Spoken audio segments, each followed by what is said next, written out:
and I would work 80, sometimes 100 hours a week. I was so happy. And I realized like, this is the exact same feeling. I'm just taking my interest and I'm just pouring myself into it. I did that when I was a graduate student. I did it when I was a postdoc.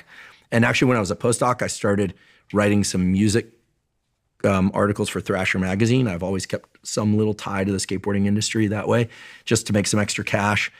And then when I was a junior professor, I had to really pour myself just into the laboratory, but it still worked out. And I guess the point is that, you know, earlier you and I were talking about if you have, and I'm borrowing this phrase from one of my heroes, Martha Beck, who's a wonderful person and teacher, such wisdom, and she calls it a interest-based attention system. Mm-hmm. Some people might call it ADHD, but have you ever noticed that even people, and we know this from the scientific literature, people, kids, adults with ADHD, when they're in so-called ADHD, when they are doing something they really love, they're like a laser. They're not going to peel off that. Their attention is like level 11 out of 10. So I took that energy that I've always had in me for fish, for tropical birds, skateboarding, punk rock music, eventually it was biology. And I just went, okay, here are my chips. I'm all in, all in.